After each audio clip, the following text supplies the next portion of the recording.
Hello दोस्तों, आप सभी का विधिक जानकारी के मेरे इस चैनल पंकज विधि प्रवाह में स्वागत है।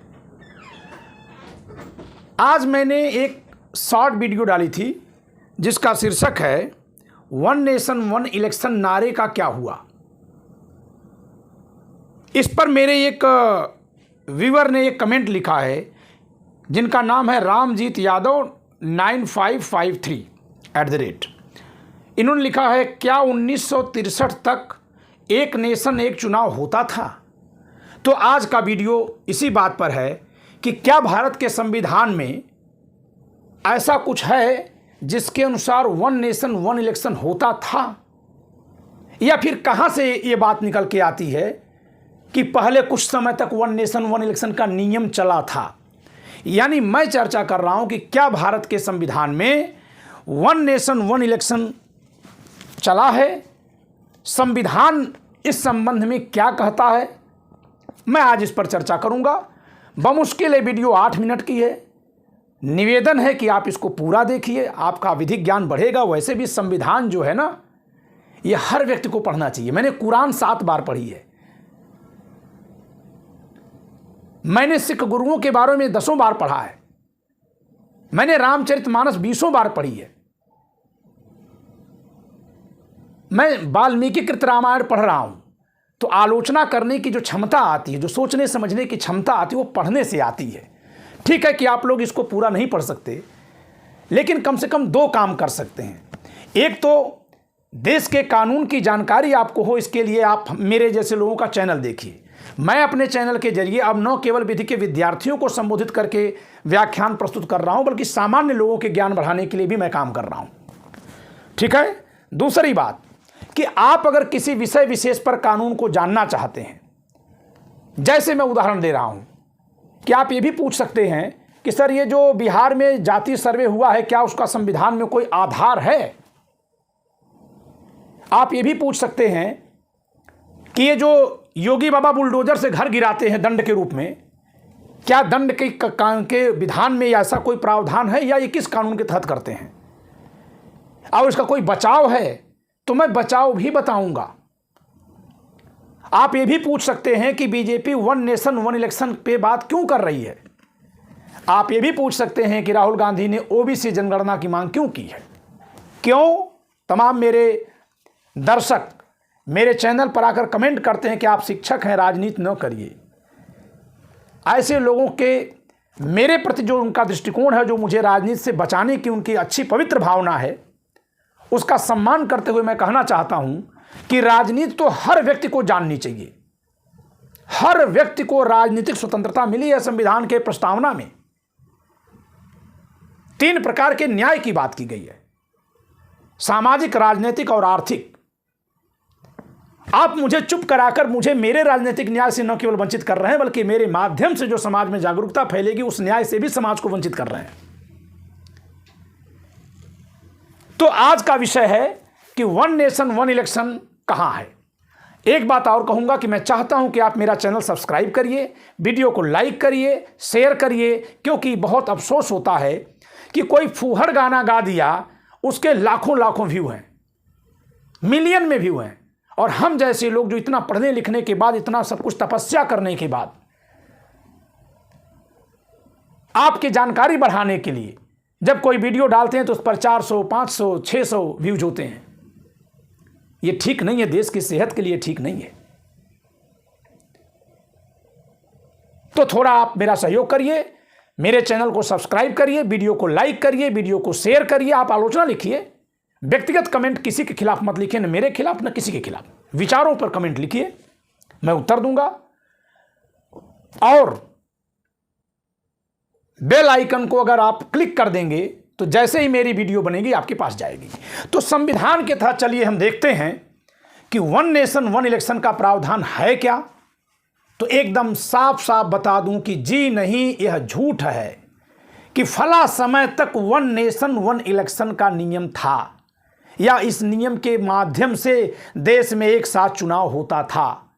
जी नहीं, यह झूठ है। यह कैसे झूठ है? यह ऐसे झूठ है कि मान लेते हैं, कल्पना करिए कि किसी गांव में कोई स्कूल खोला गया और उस गांव में पहले कोई स्कूल था नहीं, सब लोग अशिक्षित थे। पहली बार स्कूल खुला, आपके यहां पहली बार चुनाव हुआ। जहां मैं स्कूल खुला कह रहा हूं वहीं आप चुनाव होना कहिएगा। स्कूल में विद्यार्थी गए, गांव के मुखिया का भी बेटा गया और अन्य लोग भी गए। यहां मुखिया का बेटा मतलब लोकसभा, और अन्य लोग गए सारी विधानसभाएं, सब पढ़ने गए। 5-5 साल का कोर्स था, 5 साल बाद कक्षा पास करना है, 5 साल पे एग्जाम होता था। सबका एग्जाम एक साथ हो रहा था, कोई दिक्कत नहीं। लेकिन नियम यह था कि अगर कोई बीच में फेल होगा तो उसका 1 साल, 1.5 साल, 2 साल पे भी एग्जाम होने लगेगा, कर दिया जाएगा। अगर वो कहेगा कि तैयार है तो कर लिया जाएगा, यह भी नियम था। तो शुरू में तो कोई फेल नहीं हुआ, तो शुरू के मान लेते हैं 10 साल, 15 साल, 20 साल तक सारे चुनाव एक साथ हुए, सारे लोगों की परीक्षा एक साथ हुई, सब एक साथ पास हुए। अब उसी में से कभी पता चला मुखिया का बेटा ही फेल हो गया। 1980 में लोकसभा का चुनाव 77 में हुआ था, फिर 80 में ही हो गया। फिर इसके बाद 85 में होता है, 84 में, 89, 1984 में होता है, 1989 में होता है। लेकिन 1989 के बाद फिर 1991 में हो गया, 89 के बाद 91 में हुआ, 91 के बाद 96 में हुआ, लेकिन 96 के बाद 98 में हुआ, फिर 99 में हुआ। तो मुखिया का बेटा का मतलब मैं लोकसभा कह रहा हूं, मेरे रूपक को समझिएगा। अब आप ये बताइए कि नियम ऐसा तो है नहीं कि सबकी परीक्षा एक ही साथ होगी और एक समय के लिए पास होंगे, ऐसा नियम नहीं है। नियम यह है कि एक बार आप पास करेंगे तो अगली कक्षा में 5 साल, और अगर फेल करेंगे तो साल, 1.5 साल, 2 साल, जैसा एग्जामिनर देखेगा वैसा चुनाव आपकी परीक्षा बीच में करा लेगा, बस। तो शुरू में सब लोग बराबर दौड़े, जैसे अभी आप कोई दौड़ करवाइए, सब लोग एक लाइन पे खड़े होते हैं, शुरू में सब बराबर दौड़ते दिखते हैं। बाद में धीरे धीरे उनमें से कुछ तेज दौड़ने वाले तेज निकलते हैं, पीछे वाले पीछे रह जाते हैं। अब उसमें कोई अगर आके ये कहे कि ये तो गलत हो रहा है, जिस दिन दौड़ शुरू हुई थी सब एक लाइन पे खड़े थे, वो बहुत बड़ा बेईमान आदमी है। वो खूब जान रहा है कि वो क्या कह रहा है। जी हाँ, अगर प्रधानमंत्री पद पर बैठा मोदी भी हो तो भी मैं कह रहा हूं, उनके लिए भी मैं कह रहा हूं, संवैधानिक बेईमानी ये लोग कर रहे हैं। इनको पता है कि ये कौन सा झूठ बोलते हैं। और हम जैसे शिक्षकों के लिए ये बहुत जरूरी है कि इस तरह की नायाब कोशिशें जो संविधान के खिलाफ की जा रही हैं, नमूना वाली कोशिशें, उनसे पर्दा उठाएं। अब मैं आपको पहले संविधान के उन प्रावधानों को समझा दे रहा हूं जहां अवधि के बारे में चर्चा है। तो लोकसभा यानी केंद्र के बारे में अनुच्छेद 83 में चर्चा है। विधानसभा यानी राज्य, तो 83 में आप 100 जोड़ के 11 घटाइए। कभी भी केंद्र का अनुच्छेद जानिए, उसमें 100 जोड़ करके 10 या 11 घटाना होता है तो आ जाता है राज्य। तो 83 में आपने 100 जोड़ा 183 और 11 घटा दिया 172। ये हम लोगों को सारे अनुच्छेद याद होते हैं, 20 साल से पढ़ा रहे हैं, 28 किताब मैंने लिखी है। और बीच में रोक करके एक बात बोल रहा हूँ कि मेरे लॉ के कुछ विद्यार्थी लिख रहे हैं इस चैनल पर कि सर जुडिशरी के लिए वीडियो बनाइए। मुझे पता है कि आप व्यंग में लिख रहे हैं, आप नहीं चाहते हैं कि मैं इस तरह की वीडियो बनाऊं, क्योंकि आप किसी सरकार के समर्थक हो सकते हैं, या जो बात मैं बोल रहा हूं उसमें आपको अपने चाहने वाले की आलोचना दिखाई दे रही होगी, तो मैं सुन सकता हूं। तो मैं आपके लिए दोनों बात कह दूं, एक तो ये मेरा राजनीतिक हक है, मैं ये करूंगा। दूसरी बात ये कि आपको अगर जुडिशरी पे वीडियो चाहिए तो 1200 वीडियो लेक्चर मैंने रिकॉर्ड करके पीवीपी लॉ मोबाइल ऐप पर रख दिए हैं। आप सब वहां जाइए, उसको इंस्टॉल करिए पीवीपी लॉ, और उसमें बहुत सस्ते दर पे वो पेड है, क्योंकि उसी से मेरी रोजी रोटी चलती है। इसके अलावा मैं वकालत करता हूं। तो आप वहां जाइए, वहां से खरीदिए, और मुझसे जब चाहिए तब व्हाट्सएप पे क्वेश्चन भेजिए, मैं उत्तर भी आपको फ़ोन पर दूंगा। मैंने 28 किताबें लिखी और 36 मेरे पास जुडिशियल सर्विसेज के नोट्स हैं। तो कंप्लीट सामग्री आपके लिए है।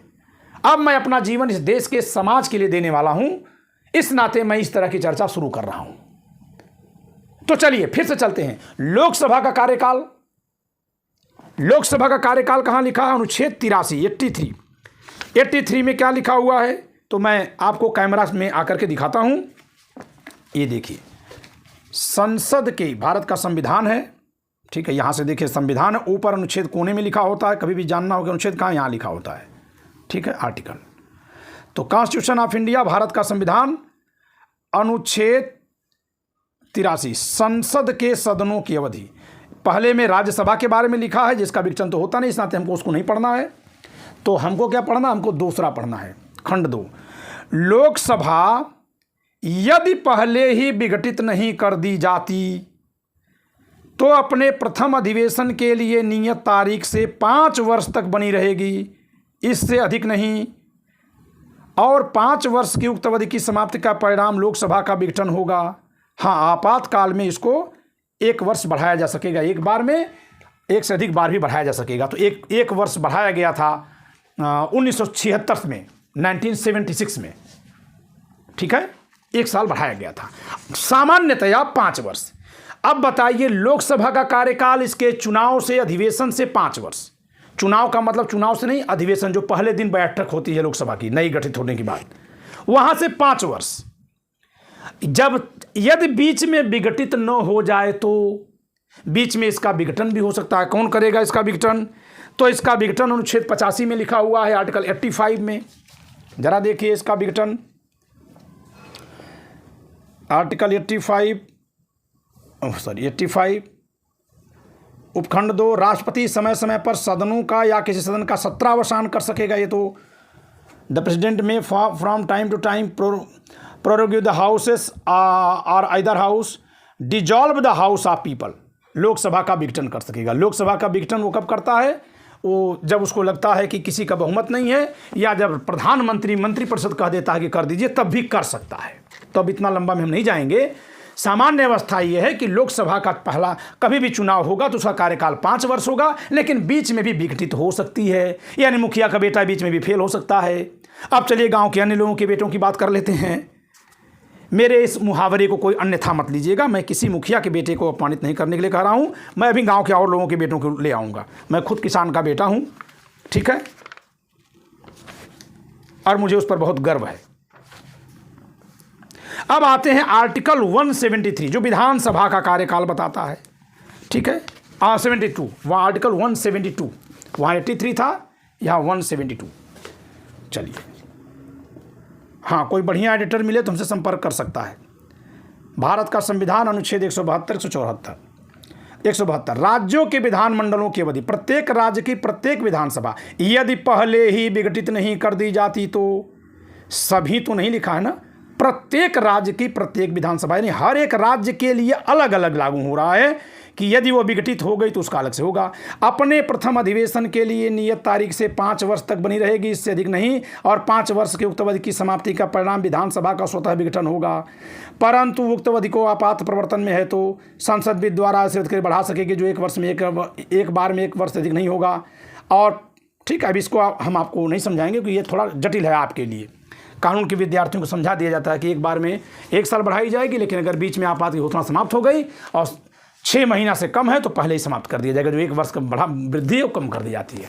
तो आपके लिए मैं सामान्य भाषा में कहूँ तो आपने क्या पाया कि लोकसभा भी 5 साल के लिए अपने चुनाव से वो भी बीच में विघटित हो सकती है, और हर एक राज्यसभा, यानी गाँव के जितने और बेटे पढ़ने गए थे, स्कूल नया नया गाँव में खुला था, पहले कोई पढ़ता लिखता ही नहीं था, वो सबका 5 साल का कार्यकाल है, लेकिन बीच में कोई भी फेल हो सकता है।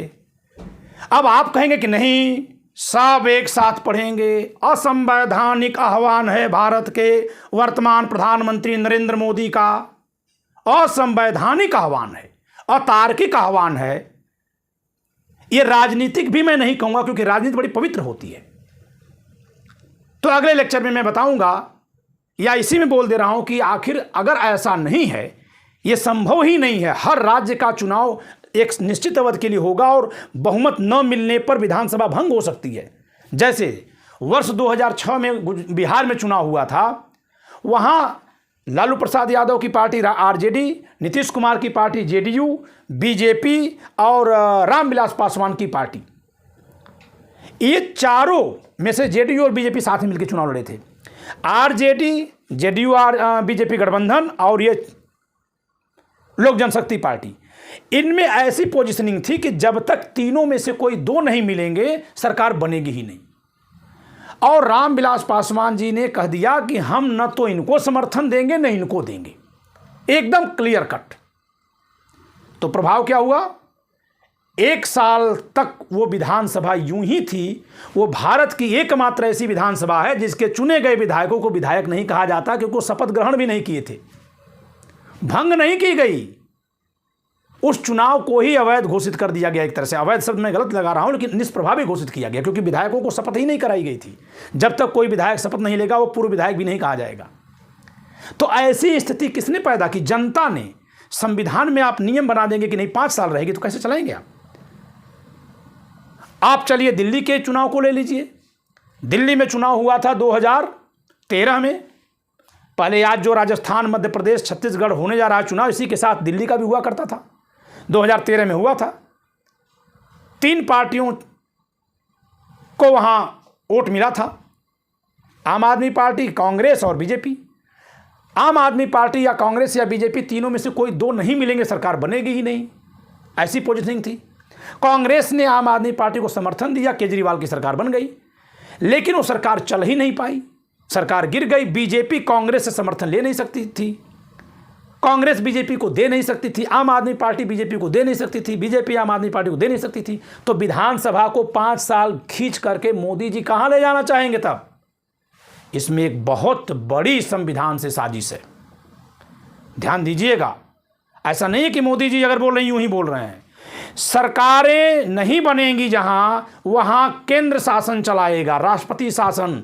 वही वो बदलेंगे 356 जो 6 महीने के लिए है, जो अधिकतम 6 महीना एक बार में होगा और कुल मिला के 1 वर्ष से अधिक नहीं होगा। अगर 1 वर्ष से अधिक होगा तो 3 वर्ष से अधिक कदापि नहीं होगा। ये लिखा हुआ 356 में, 3 वर्ष से आगे कदापि नहीं। लेकिन 1 वर्ष से आगे भी तब जब निर्वाचन आयोग लिख करके देगा राष्ट्रपति को कि उस राज्य में हमारे लिए चुनाव कराना असंभव है, केवल तब राज्यों के चुनाव रोके जाएंगे। आपके भारत के संविधान निर्माताओं ने राज्यों को इतना महत्वपूर्ण समझा है। लेकिन मोदी जी जो 1 नेशन 1 इलेक्शन का खेल कर रहे हैं, उसमें उनकी 2 इच्छाएं हैं। एक इच्छा तो यह है कि एक बार कोई हाहाकारी मुद्दा, इमोशनल मुद्दा एकदम उठा करके, तूफानी रैली करके, तूफानी पैसा झोंक करके चुनाव को जीत लिया जाएगा। लोगों के विज्ञान, मनोविज्ञान से खेल करके चुनाव जीता जाएगा। नेता मनोविज्ञान से खेलते हैं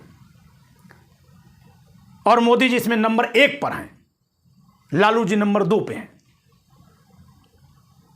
दूसरा क्या होगा कि क्योंकि अब चुनाव सबका एक ही बार में होगा, एक साथ होगा, और आप 1 नेशन 1 इलेक्शन, अरे भाई 1 नेशन 1 इलेक्शन ऐसा नारा लगा रहे हो, हम कह दें कि एक घर एक नाप का कपड़ा, एक घर एक नाप का कपड़ा, तो बापू का कपड़ा अब बच्चे का कपड़ा एक जैसा बनाएंगे क्या? क्या तमाशा है ये? एक परिवार के लोग एक ही बार दवा खाएंगे, एक परिवार के लोग एक ही बार दवा खाएंगे। मूर्खों जैसी ये घोषणाएं हैं और समझ में नहीं आता कि आपके आंख के सामने संविधान को खत्म किया जा रहा है और आप समझ नहीं पा रहे हैं। ये कैसे संभव है? मणिपुर जल रहा है, वहां चुनाव होने लायक नहीं है। चुनाव की मान लीजिए तिथि आ जाए, वहां चुनाव होने ही लायक न हो, लोग कैंप में पड़े हुए हों, आप क्या करेंगे? वहां खींच के ले जाएंगे 5 साल। इसमें साजिश क्या है? मोदी जी अपने को अमर समझ लिए हैं। इनको लगता है हम तो केंद्र में हैं, जहां जहां की सरकारें नहीं बन पाएंगी, गिर जाएंगी, चुनाव तो 5 साल बाद होगा। अभी क्या है कि 6 महीने के भीतर होगा। 5 साल तक ये केंद्र से सरकार चलाएंगे, जैसे जम्मू कश्मीर में चला रहे हैं। आज तक वहां विधानमंडल का गठन ही नहीं हुआ। 2019 से 2023 4 साल बीत गए। क्यों? वहां के लोगों को विधानसभा चुनने का अधिकार नहीं है क्या? होना नहीं चाहिए क्या? और जहां से विधानसभा नहीं बनेगी वहां विधानसभा से ही राज्यसभा में सांसद जाते हैं। जम्मू कश्मीर का राज्यसभा में प्रतिनिधित्व तो 0 हो चुका है, पता है कि नहीं? आपको नहीं पता है?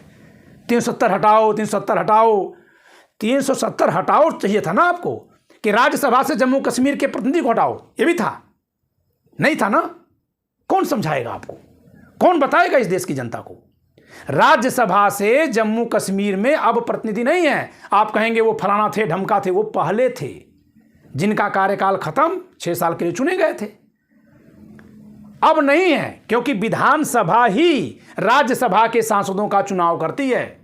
संजय सिंह आम आदमी पार्टी के कहां से हैं? दिल्ली विधानसभा के प्रतिनिधि हैं वो। तो जम्मू कश्मीर में विधानसभा ही नहीं है।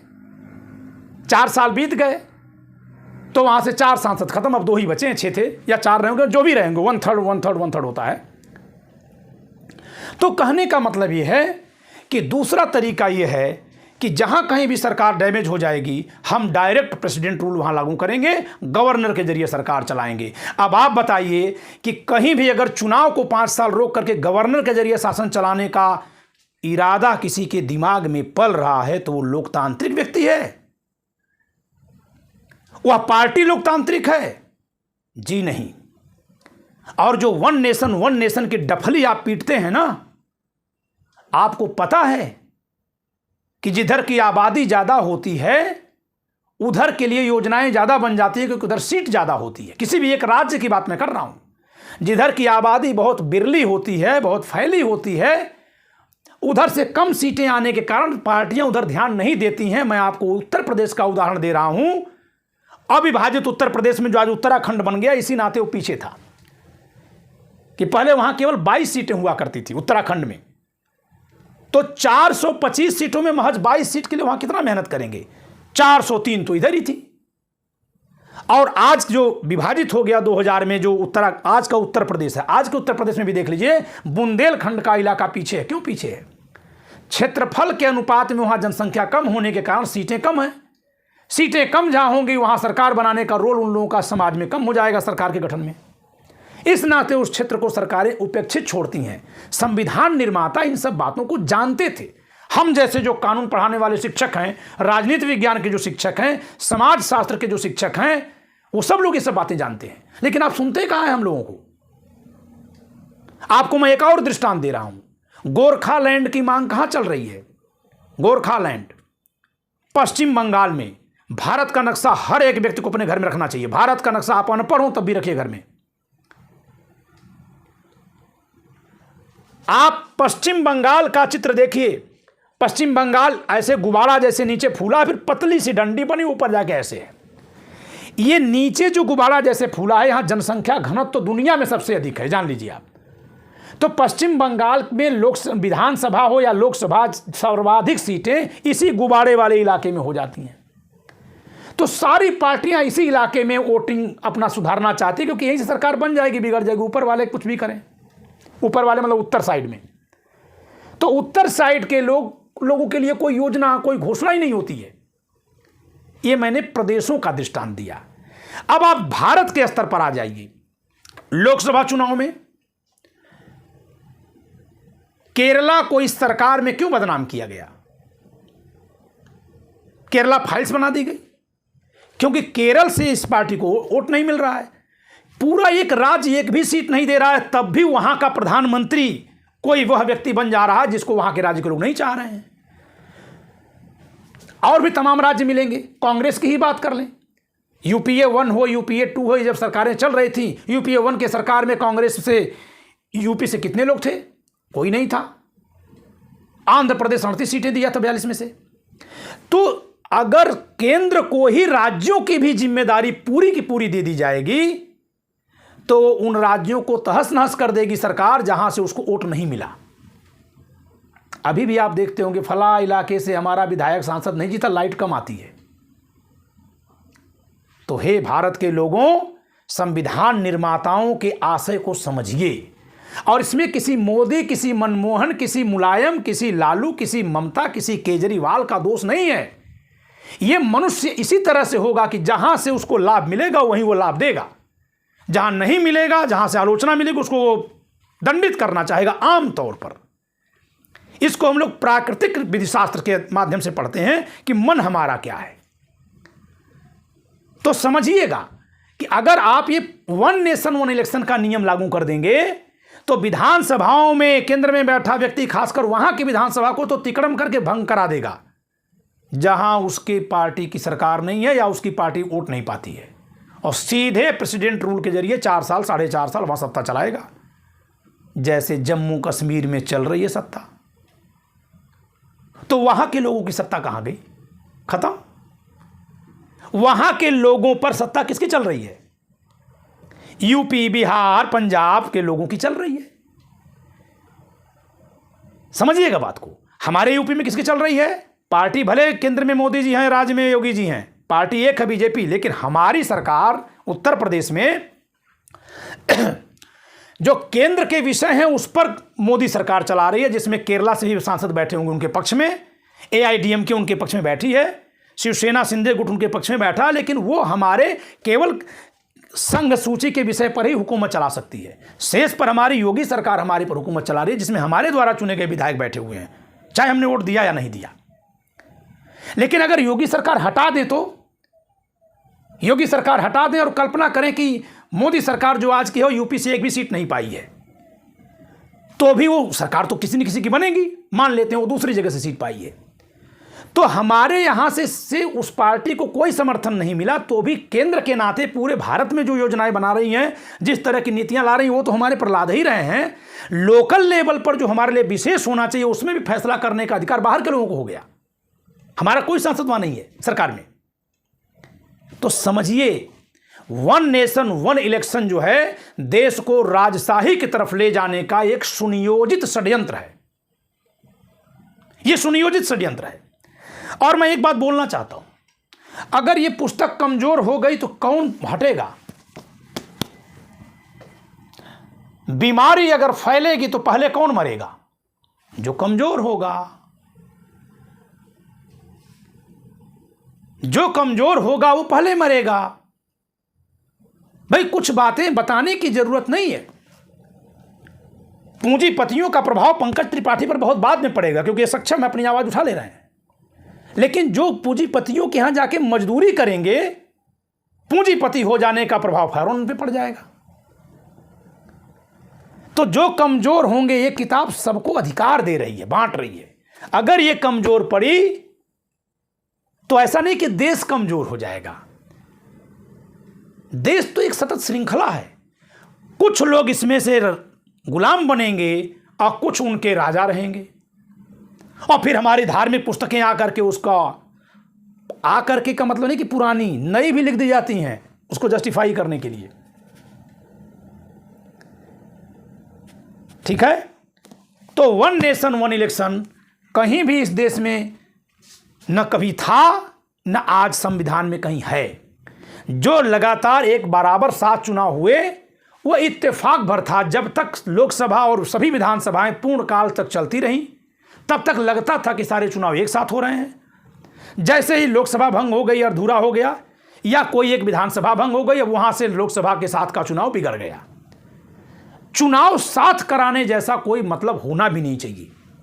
ये अपने आप में अलोकतांत्रिक इसलिए भी है क्योंकि अगर सीधे 5 साल पे ही जवाबदेही हो तो भी सरकार सुन नहीं रही है, मीडिया को अपने पक्ष में कर ले रही है। अगर राज्यों में ही सही चुनाव होंगे तो उस आदमी को जाके वहां सवाल करना पड़ेगा, पूछना पड़ेगा, तो कुछ तो दबाव होगा। यानी वन नेशन वन इलेक्शन देश के फायदे में नहीं है, केंद्र की सत्ता में जो बैठेगा उसके फायदे में होगा। आज मोदी जी लग रहा है कि उन्हीं के फायदे में रहेगा, लेकिन सत्ता वहां पे जब तक कि तानाशाही से कोई कब्जा न कर ले संविधान कुचल के, जो असंभव है भारत में। अंबेडकर साहब ने जितना ज्ञान फैला दिया है, लोगों को जो जागरूक कर दिया है, ज्योतिबा फुले ने जो ज्ञान दे दिया है, महात्मा गांधी ने जो समाज को जागरूकता दिखा दी है, और पंडित नेहरू ने जो इतने सारे विश्वविद्यालय खोल दिए, इतने सारे वैज्ञानिक संस्थान खोल दिए, कि उसके बाद इस देश में तानाशाही लाने का सपना देखा जा सकता है, साकार करना असंभव है। तो आज के लिए इतना ही। आपको मैंने स्पष्ट कर दिया कि वन नेशन वन इलेक्शन जैसा कोई प्रावधान भारत के संविधान में नहीं है। यह महज इत्तेफाक था कि आज़ादी के कुछ समय तक सभी राज्यों और लोकसभाओं में चुनाव साथ साथ हो रहे थे। जैसे जैसे कहीं की लोकसभा विधानसभा पहले ही भंग हो गई, वहाँ वो तारतम्य टूट गया। और जब लोकसभा का कार्यकाल पहले 1 साल बढ़ाया जाता है, एक बार 1 साल पहले चुनाव हो गया, 71 में चुनाव हुआ, 72 में चुनाव होना था। मैं आपको थोड़ी देर चुनाव भी बता दे रहा हूँ। भारत में पहला चुनाव 1952 में 1952 में हुआ, दूसरा 5 साल बाद 1957 में हुआ, तीसरा फिर 62 में हुआ, चौथा 67 में हुआ, पांचवा 72 में होना था। लेकिन इंदिरा जी उस समय प्रचंड बहुमत से आती हैं, कांग्रेस में फूट पड़ गई थी उनके खिलाफ। वो गूंगी गुड़िया से महान नेता बन जाती हैं देश दुनिया की, और 71 का चुनाव करवाती हैं, 71 में ही चुनाव करवा लेती हैं, प्रचंड बहुमत से आ जाती हैं अपने दम पर। 71 में आती हैं तो चुनाव 76 में हो जाना चाहिए था, लेकिन आपातकाल लग जाता है, 1 साल के लिए कार्यकाल बढ़ जाता है, तो चुनाव 77 में होता है। तो जो 52 57 पे हो रहा था, अब वो फिर 77 यानी 77 पे हो गया। 77 के बाद अगला चुनाव कब होना था? 82 में। लेकिन मोरारजी देसाई के बाद चौधरी चरण सिंह की सरकार आती है, महज 2.5 साल से 3 साल रहती है, तो 80 में फिर चुनाव हो जाता है। तो एक लोकसभा 6 साल की और एक 3 साल की। 80 में चुनाव होता है, फिर इंदिरा गांधी का दुखद निधन हो जाता है, शहीद हो जाती हैं वो। चुनाव 85 में होना था। 84 में ही राजीव गांधी अपने माता की मृत्यु से जो एक जन भावना उपजी थी, उससे तुरंत चुनाव कराते हैं 84 के दिसंबर में। तो 84 में यानी 1 साल पहले ही चुनाव हो गया, लगभग 6 महीने पहले हुआ था। फिर इसके बाद 89 में चुनाव होता है, जिसमें वीपी सिंह सरकार बनाते हैं, और उसी लोकसभा में चंद्रशेखर जी भी सरकार बनाते हैं। वीपी सिंह बीजेपी के सहयोग से, चंद्रशेखर जी कांग्रेस के सहयोग से। लेकिन वो दोनों ही सरकारें कुल मिलाकर के 15 महीने के कार्यकाल तक रहती हैं। 89 के दिसंबर से 91 के मार्च तक। इसके बाद मई में चुनाव हो जाता है। मान लेते हैं मई तक एक्सटेंशन उनको मिला, तो मई तक चुनाव होता है। 91 से 96 तक चलता है। 96 में फिर चुनाव होता है अटल बिहारी वाजपेयी की। पहले 13 दिन सरकार बनती है, फिर देवगौड़ा जी की बनती है। हाँ, 91 में नरसिम्हा राव की बनती है, भारत की पहली गठजोड़ की सरकार जो 5 साल पूरा कर लेती है। फिर 96 में चुनाव होता है, सबसे बड़ी पार्टी के रूप में अटल बिहारी वाजपेयी आते हैं। 13 दिन की सरकार उनको बनाने का मौका मिलता है, फिर वो इस्तीफा देते हैं। फिर इसके बाद देवगौड़ा जी भारत के पहले ओबीसी प्राइम मिनिस्टर बनते हैं। कभी कहे नहीं उन्होंने कहा नहीं, मोदी जी कहते हैं, उन्होंने नहीं कहा। प्रधानमंत्री पद पर बैठे व्यक्ति को अपने मुंह से अपनी जाति बताना अच्छा नहीं लगता, शोभा नहीं देता, भड़का रहा है लोगों को। आप चुनाव लड़ते समय बोल लीजिए, लेकिन जब पद पर हैं तो मत बोलिए। जनता जान रही है आपके बारे में। मैं तो यह अपेक्षा करूंगा, खैर वो भी प्रधानमंत्री पद पर, जो देश का एक पद है, राष्ट्रपति पद पर जो देश का एक पद है, ये मेरी अपनी इच्छा है। दूसरी बात, फिर इसके बाद 96 में 3 प्रधानमंत्री बनते हैं। अटल बिहारी वाजपेयी 13 दिन के लिए, देवगौड़ा जी कांग्रेस के सहयोग से, फिर कांग्रेस के ही सहयोग से IK गुजराल, इंद्र कुमार गुजराल, जो अपनी अच्छी विदेश नीति के नाते जाने जाते हैं। ये सारी सरकारें कुल मिलाकर 96 से 98 तक जाते जाते खत्म हो जाती हैं। 98 में चुनाव होता है, NDA का गठन हो जाता है। NDA बड़े घटक दल के रूप में आता है, तमाम और बाहरी दल भी समर्थन देते हैं। अटल बिहारी वाजपेयी प्रधानमंत्री बन जाते हैं। लेकिन 99 मार्च में सरकार गिर जाती है। एक्सटेंशन मिलता है सरकार को। 99 में कारगिल युद्ध होता है, जुलाई के बाद अक्टूबर नवंबर तक चुनाव होता है। क्योंकि कारगिल युद्ध हुआ, अब चुनाव के समय अगर कोई युद्ध होता है, जी हाँ, आप ये मत कहेगा भारत सरकार पे सवाल उठा रहे हैं। बिल्कुल सवाल उठाएंगे, बिल्कुल उठाएंगे, क्यों नहीं उठाएंगे। सरकार में बैठा व्यक्ति हमारी भावनाओं को भड़काने के लिए युद्ध करवा सकता है, दंगा करवा सकता है, आतंकवादी हमले करवा सकता है, वोट लेने के लिए कुछ भी करवाया जा सकता है। देश की जनता प्रबुद्ध जब होगी तब अपने आप ये सब चीज़ें नहीं होंगी, और जब तक आप इस पर भावना भड़काएंगे अपनी, तब तक नेता करवा सकते हैं। मैं नहीं कह रहा हूँ कि करवाया गया होगा, मैं बस ध्यान दिला रहा हूँ कि सरकार चली गई है तो फिर कारगिल का युद्ध कैसे हो रहा है। और पहले परवेज मुशर्रफ को बीजेपी सरकार, अटल बिहारी वाजपेयी की सरकार मान्यता नहीं देती है। 2002 में आगरा में, 2001 में आगरा में रेड कारपेट बना के बिछाकर स्वागत कर लेती है। 1999 में कारगिल युद्ध होता है। 1999 के दिसंबर में पाकिस्तान में तख्ता पलट होता है। परवेज मुशर्रफ नवाज शरीफ का तख्ता पलट करके राष्ट्रपति बन जाते हैं। भारत कहता है कि इनको हम पाकिस्तान का राष्ट्रपति नहीं मानेंगे। 1999 में भारत में चुनाव होता है, अटल बिहारी वाजपेयी सत्ता में आते हैं। सन 2001 की मई में आगरा में सम्मेलन करके परवेज मुशर्रफ को पाकिस्तान के राष्ट्रपति के तौर पर भारत में भारत पाकिस्तान रिश्ता संभालने के लिए बुलाया जाता है। आगरा में रेड कारपेट होती है। परवेज मुशर्रफ आडवाणी को तल्ख भाषा में डांटते हैं, जिसको मान्यता ही नहीं देनी थी। महज 1.25 साल में इतना कैसे कुछ बदल गया, उसको इतनी बड़ी तवज्जो दे दी गई। पूरी दुनिया में भारत की किरकिरी होती है। तो मैं आपको बस बता रहा हूं कि जब पढ़ेंगे, लिखेंगे, समझेंगे तो जानेंगे। हाँ, तब मीडिया से बहुत कुछ मिल जाता था, आज तो कहीं अखबार में मिलता भी नहीं है कुछ। विषय पे फिर लौटते हैं। अटल बिहारी वाजपेयी फिर 99 में चुनाव होता है, सरकार बना लेते हैं। चुनाव अगला 2004 में होना था, दिसंबर में होना था, उन्होंने पहले ही करवा लिया, 6 महीने पहले फील गुड करा के। 2004 के चुनाव में यूपीए गठबंधन चुनाव जीत जाता है। चुनाव अलग अलग पार्टियां जीतती हैं, मनमोहन सिंह प्रधानमंत्री बनते हैं। फिर यूपीए 2 का दौर मिलता है 2009 में, फिर चुनाव जीत जाते हैं। 2014 में आपके नरेंद्र मोदी जी, पहली बार गैर कांग्रेसी कोई पूर्ण बहुमत की सरकार आती है, नरेंद्र मोदी प्रधानमंत्री बनते हैं। और फिर उसके बाद अगली सरकार इनकी बनती है 2019 में, फिर आप 2024 में खड़े हैं। तो कम से कम 4 ऐसी लोकसभाएं हैं, फिर से बता रहा हूं, 1967 की, 1971 की, 1980 की, 1996 की, 1998 की, गिनते जाइए। बल्कि आप कहेंगे तो 1999 की भी 6 महीने पहले चुनाव हो जाता है। इतनी लोकसभाएं 5 साल कार्यकाल नहीं पूरा की हैं।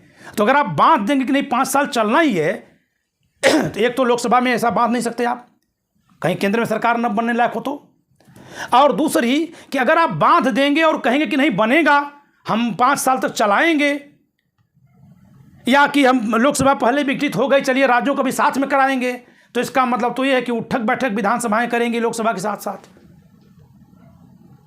तो इस नाते वन नेशन वन इलेक्शन का नियम न केवल अव्यावहारिक, न केवल असंवैधानिक, बल्कि अतार्किक भी है। धन्यवाद।